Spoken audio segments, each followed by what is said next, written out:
Praise దల్లా. నీ ఆశ ఏంటి? బ్రతికున్నంతకాలం నా పిల్లలు, నా భార్య, నా భర్త, నా కుటుంబం దేవుని సన్నిధిలో ఉండాలి. ఈ లోకాన్ని వదిలిన తర్వాత ప్రభు సన్నిధిలో ఉండాలి. నీ ఆశ ఉండాల్సింది ఇది.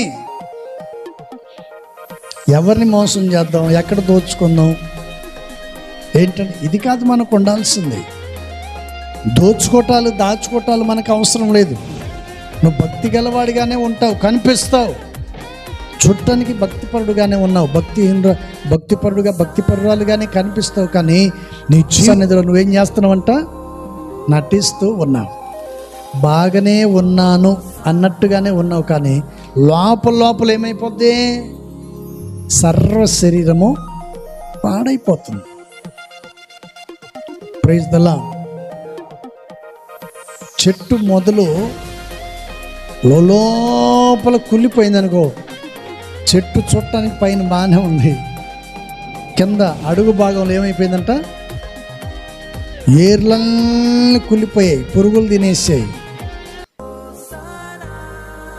ఆ చెట్టును చూసిన ప్రతి వాడికి సంతోషం ఉంటుంది.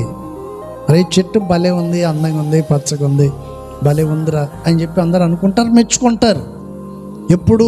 అది భూమి మీద ఉన్నంతకాలం, అది పచ్చగా ఉన్నంతకాలం మనం అనుకుంటాం, అయ్యో బ్రహ్మాండంగా ఉన్నారు, వీళ్ళకి తక్కువ అనుకుంటారు అందరూ. గాలి వాన వచ్చి ఇసిరింది అనుకో, ఆ చెట్టు ఏమైపోద్దండి? పడిపోద్ది. అరే ఇంత పెద్ద చెట్టు ఇంత బాగుంది, ఎలా పడిపోయింది? ఆయన దగ్గరికి వెళ్ళి చూస్తే లోపలంతా ఏమైపోయిందంట? చెప్పండి, ఏమైపోయింది? పుచ్చిపోయింది. Praise the lord.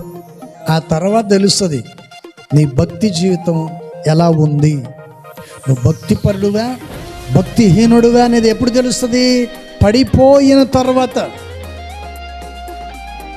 పడిపోవటానికి గల కారణం ఏంటంటే నీలో సరి అయిన పునాది లేదు.